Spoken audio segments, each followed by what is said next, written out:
Are you intimidated by using a completely new style of pan? Maybe you should be. I'll show you how I went from this to this so you can make better choices and be more successful with your Yosukata Wok right away. When Yosukata sent me this wok to check out, I was kind of excited at the idea of using it to make some of the Asian dishes my family loves. I know my way around a kitchen, and I decided I could figure it out without any instructions.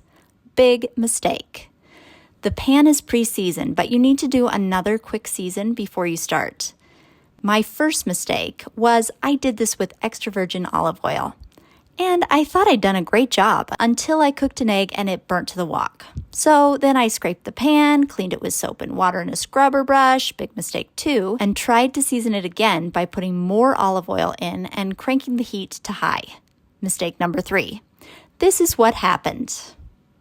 So then I did a deep dive into what you're actually supposed to do to season a wok and cook in it, and I tried a ton of different ways to get my wok clean, seasoned, and nonstick.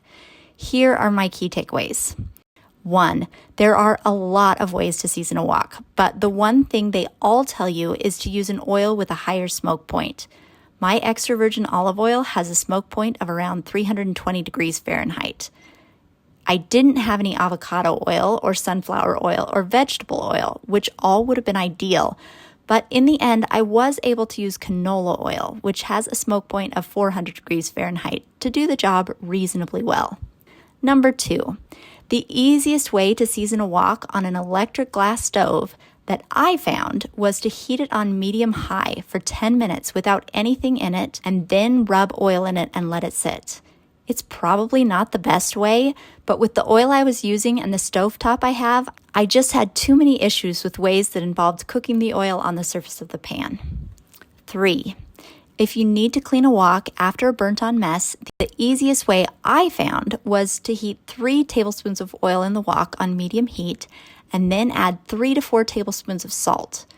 Then use tongs and a paper towel to gently exfoliate the mess off the pan using salt as an abrasive.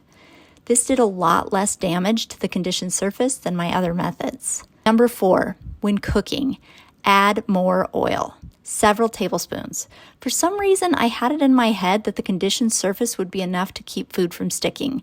It's not, but a little bit of oil will work great.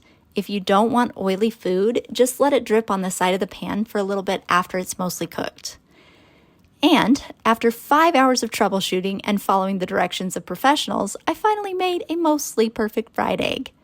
The moral of the story is that if you're going to be dumb and not read the instructions, make sure to buy a really nice quality wok, like this Yosukata, that can handle some learning and abuse.